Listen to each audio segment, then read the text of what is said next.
You swipe left. Relief. You didn't have to sit through that date. You didn't have to explain yourself, negotiate an exit, invent a reason, or spend 6 months figuring out how to leave gently.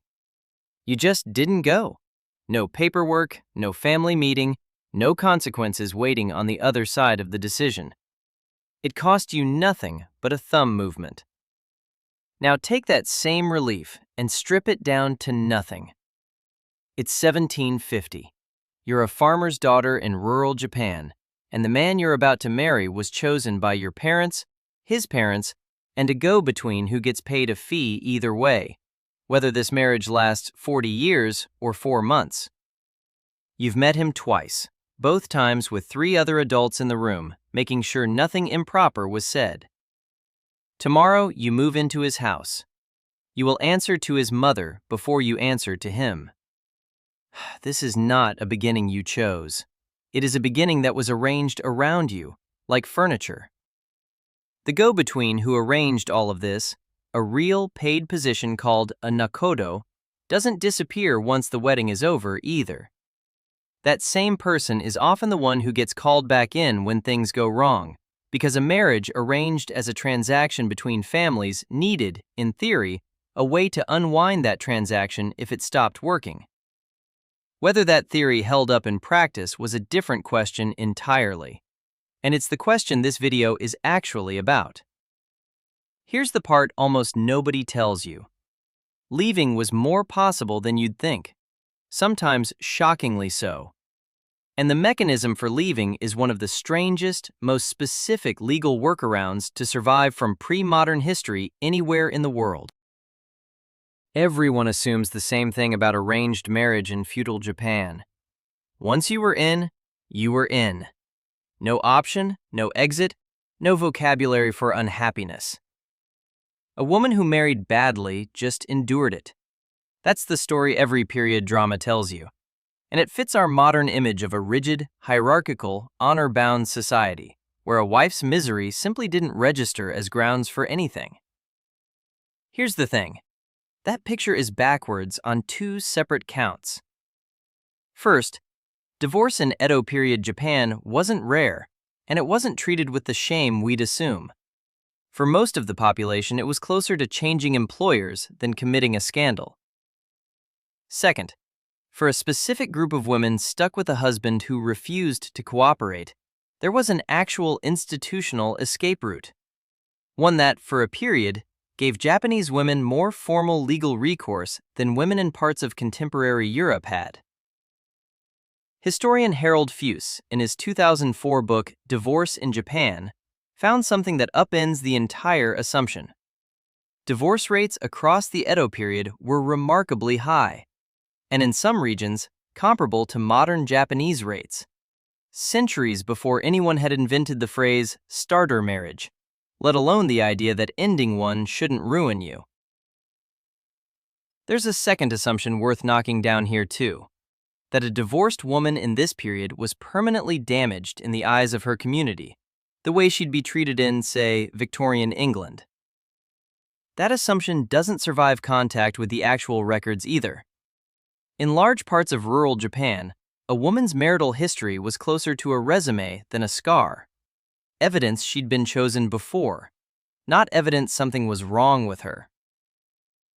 So if bad marriages weren't automatically a life sentence, and divorce itself wasn't automatically a social death sentence either, how did people actually get out of one? And why does the answer depend entirely on whether you were the husband or the wife? To understand the exit route, you first need to understand why nobody was marrying for love in the first place. In Edo, Japan, marriage wasn't a bond between 2 people. It was a contract between 2 households, the ie. A go-between negotiated it the way a broker negotiates a merger. Land, labor capacity, family lineage, political alliance, debts owed, and owed back. Romantic compatibility wasn't a line item on that ledger, and it wasn't expected to be. Which meant, crucially, that incompatibility wasn't treated as a personal tragedy either. It was treated as a logistics failure, and logistics failures have paperwork. This is also why a wife's standing in the household wasn't really tied to her husband's affection for her at all.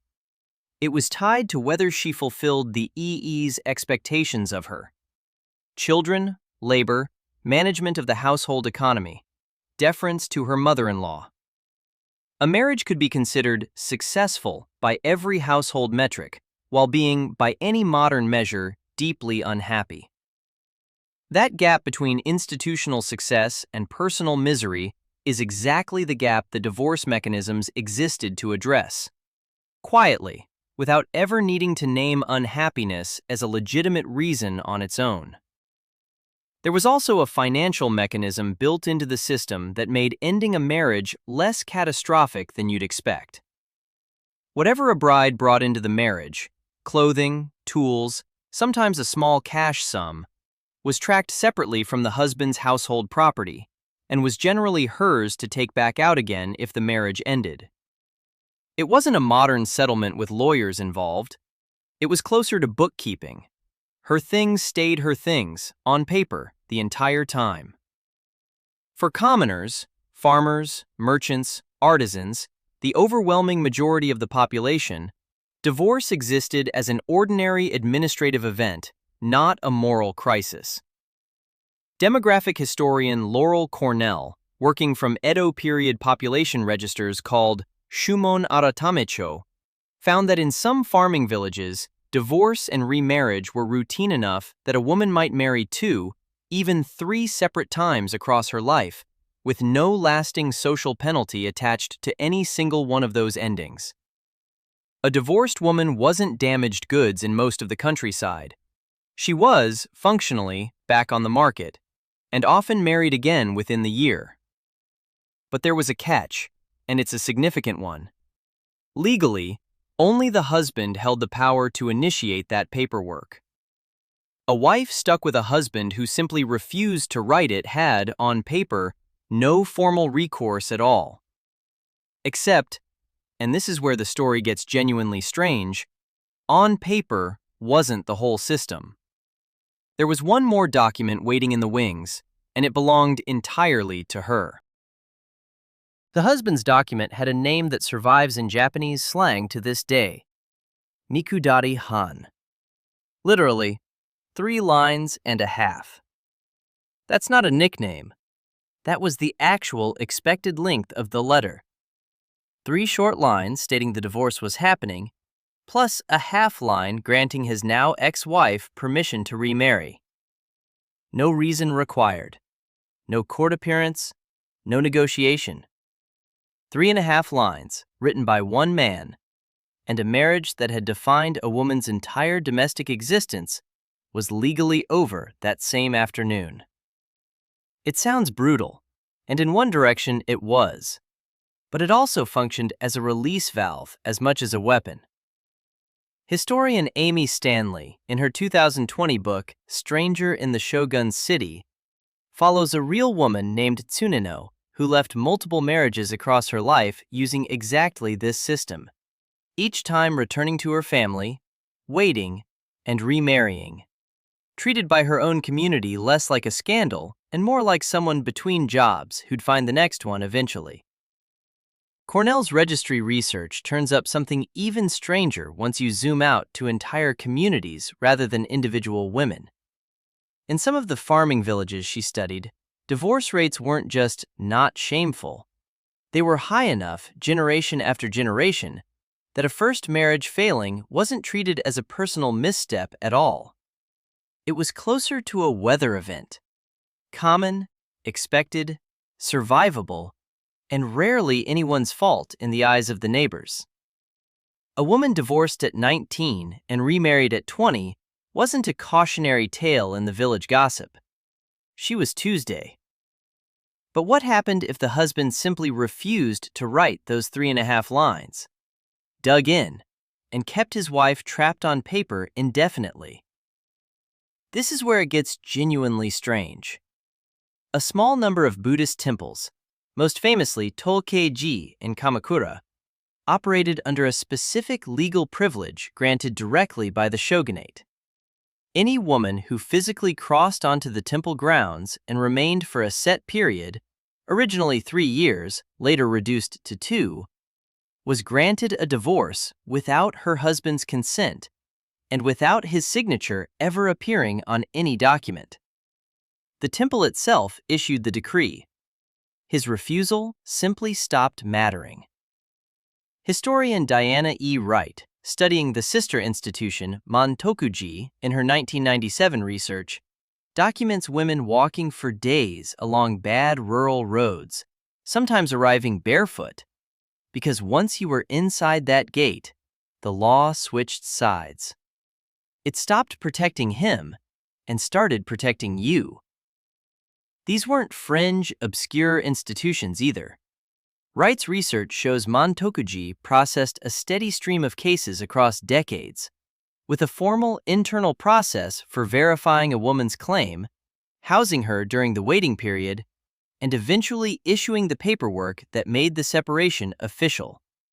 A genuine bureaucratic system built entirely around the assumption that some marriages needed a way out that didn't run through the husband at all. Here's the detail that doesn't make it into the clever loophole version of this story. Surviving the journey to the gate was its own separate ordeal.